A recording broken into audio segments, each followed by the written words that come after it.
అందరికీ good morning. Wait లాస్లో ఉన్నప్పుడు మనము మజ్జిగ కానీ పెరుగు కానీ తీసుకోవచ్చా? కొందరు కోచ్‌లు చెప్తున్నారంట అసలు పెరుగు అనేది తీసుకోకూడదు అనేది. అదైతే తప్పండి. మనము మధ్యాహ్నము లంచ్‌లో పెరుగు తీసుకోవడం చాలా మంచిది. కంపల్సరీ తీసుకోవాలి. పెరుగులో అనేది మనకు ప్రోబయాటిక్ ఉంటుంది. మనము ఎక్కువ తొందరగా బాగా వెయిట్ లాస్, ఫ్యాట్ లాస్ కావాలంటే మనం పెరుగులో వచ్చేసి ఫైబర్ కాంప్లెక్స్ కలుపుకొని స్నాక్స్ లెక్క తీసుకోవడం అనేది చాలా మంచిది. కానీ మనము నైట్ పూట పెరుగు తీసుకోవటం వల్ల మనకు అనేది క్యాలరీస్ ఎక్కువ అవుతాయి, బరువు అనేది పెరుగుతాము.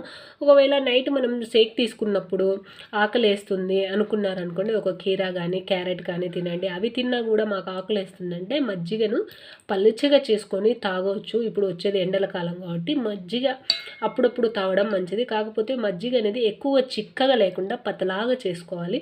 మనము మజ్జిగలో కానీ పెరుగులో కానీ ఉప్పు లేకుండా తినడం అనేది చాలా మంచిది. లేదు ఉప్పు లేకుండా మేము తినలేము అనుకుంటే పింక్ సాల్ట్ కలుపుకొని తినడం చాలా మంచిది. ఎవరికైనా సరే హెర్బల్ లైఫ్ న్యూట్రిషన్ కావాలి, మీరు కూడా బరువు తగ్గాలి, ఇటువంటి హెల్దీ టిప్స్ కావాలి అంటే ఛానల్ని లైక్ చేయండి, షేర్ చేయండి. నేనే కోచ్గా కావాలంటే కాంటాక్ట్ కాండి. మంచి డిస్కౌంట్లో అనేది ప్రోడక్ట్ దొరుకుతుంది. మరో మంచి వీడియోతో మళ్ళీ కలుద్దాం. Bye bye.